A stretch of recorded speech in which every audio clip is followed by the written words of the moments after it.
Hi, welcome to my video, Chef Roger. I'm about to cook some nice little steak here. I'm gonna eat the steak after with a beautiful little gratin dauphinois that I made earlier. Anyway, I'm gonna teach you how we cook those steaks. Let's talk about the temperature of the steak first. If you want a steak to be rare, you're going to cook it at a temperature of 125 degrees Fahrenheit, internal temperature. If you check the temperature with a thermometer, you want to make sure that you ink up inside the thermometer by the end of the meat and that it reaches the center of the meat. If you just take the extreme of the meat, the outside, it's not going to give you an accurate temperature. You want to make sure that the thermometer reaches the center of the meat. Very important. Now, in a restaurant, we don't use really thermometer. We feel the meat as it cooked and we see, depending on the texture of the meat, how it feels when we press on it, we have an idea if it's cooked rare, medium well, etc. A good way to practice on that, to have an idea of what I'm talking about exactly, is you can use your hand here. If you use the palm of your hand, if you feel that part here, right now, it feels very soft. That will be what we call a black and blue. Now if I connect those two fingers together and I feel it, it firms up a little bit, and now you're getting to a rare temperature.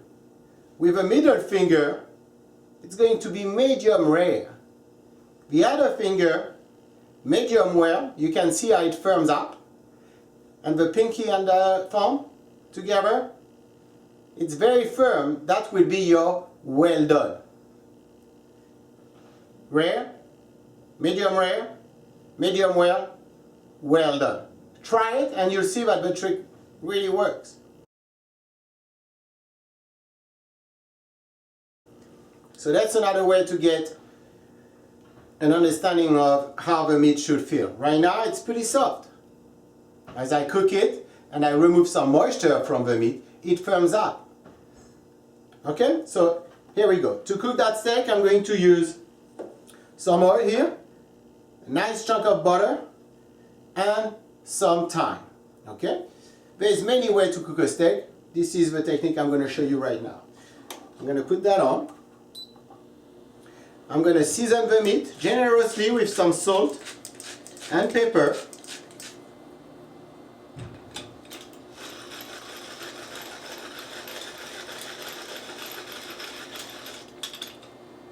Both sides.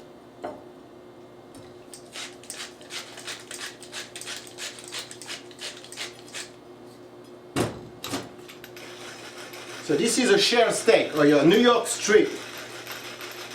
There is many other names. In France we call that l'entrecôte.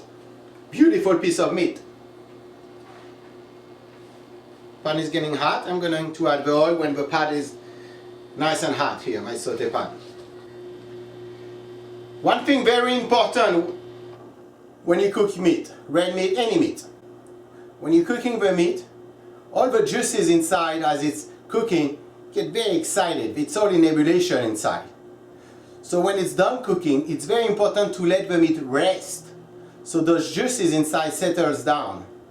If you don't let it rest and right away you cut into the meat, all that juice is going to come out of the meat. And you don't want that. You want the juice to stay in.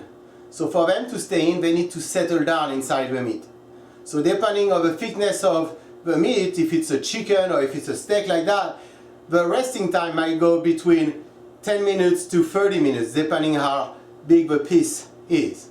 This is very important. Mostly if you're serving that with a sauce, and let's say you put the sauce on the plate, you put your meat on it, then you're going to eat it, you cut into it, the juices come out onto your sauce, and then the sauce is going to lose some of its flavor because it's going to mix with the juices of the meat and it's going to dilute itself, and you don't want that. So we let the meat rest. Okay, this is hot. I'm going to add a fair amount of oil here. And don't think it's too much fat. Huh? If we won't eat that fat anyway, you remove the steak, the fat stays behind, most of it. I'm going to wait for that to come to a little smoking point, we call that. To see a little smoke coming out of the oil, that's a sign that it's ready for the meat to come in. Now you don't want it to smoke too much because you might burn the fat, and this is very unhealthy. First smoking point, the first smoke you see, that's the sign it's ready. If you do not wait for the first smoking point, you're not going to develop a nice color on your meat. It's what we call the Maillard reaction. Maillard reaction is some kind of a caramelization of a protein that gives that nice little crunch on the outside and bring a great flavor to the meat. And if it doesn't smoke, you won't get that ready, or you won't get it as nice as it could be. The Maillard reaction happens after above 280 degrees. Right now it's smoking. I'm going to put the meat into it, like that.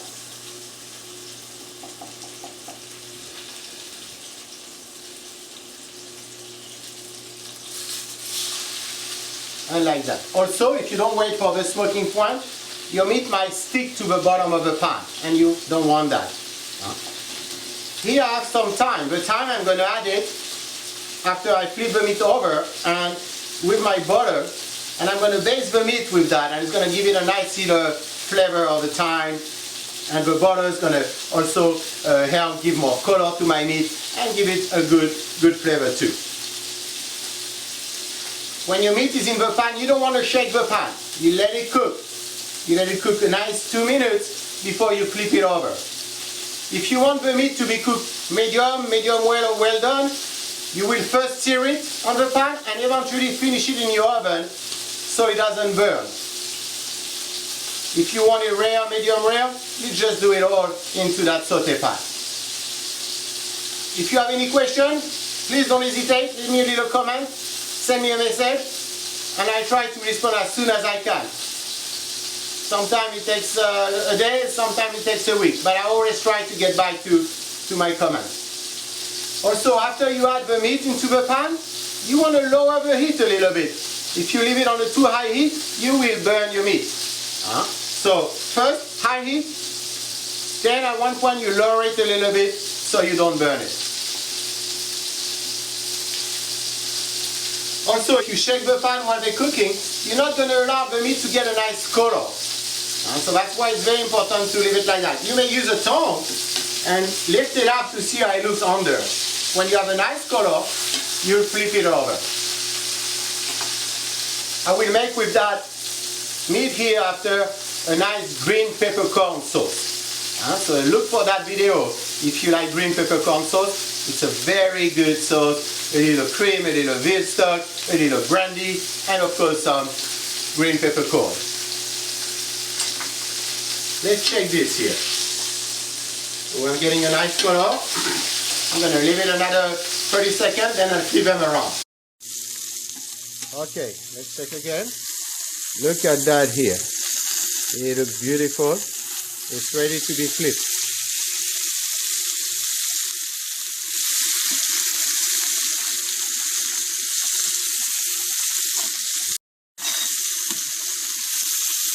See that we have a nice color here. We flip it around.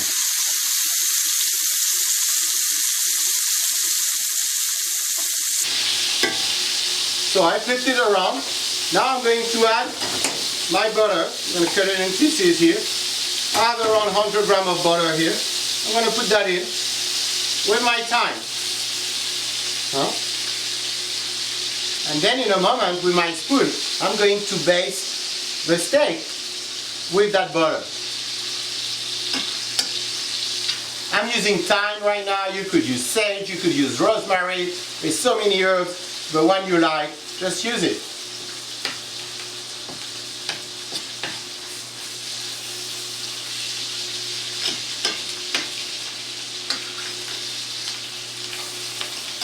So now I bring the steak on top of the pan, and with my butter, I'm going to baste it like that. See? This is how you want to do it. So the other way around, you can see better. You like that. You grab the butter and you just go like that and put it on top of your meat. Me, I'm going to cook my steak medium.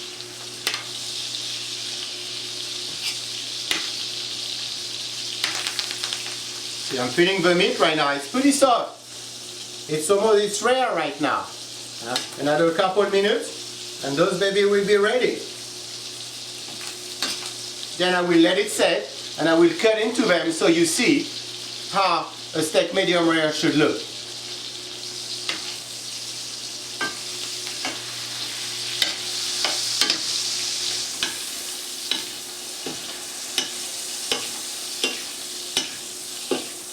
See I'm doing that?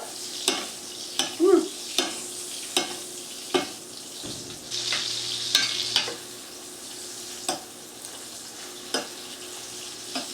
This is how you cook your steak.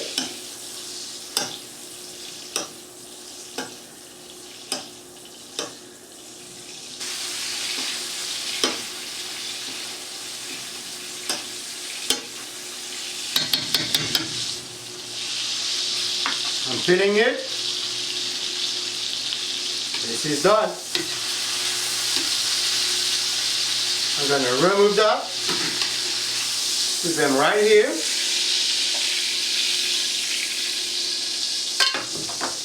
And let it rest. Now, as it rests, the meat will release a little bit of the juices into the plate here.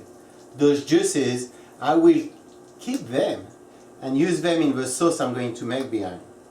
Because those juices is like gold. You don't want to get rid of them. It's full of flavor.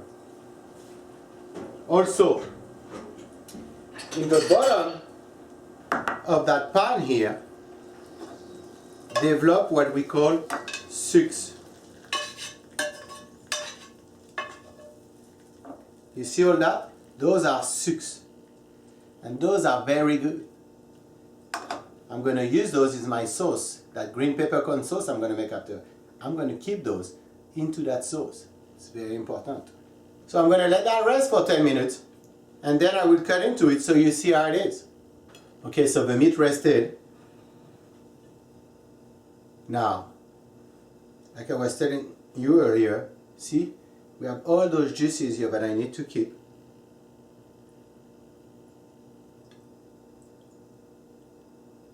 Like that. And those little dripping here, I'm going to use it in that green peppercorn sauce I'm going to make after. So let's get into that steak. I'm going to take it here, put it right here. And if I cut right into the center, no, actually I'm going to cut it like that. This is how I want to cut it. This way.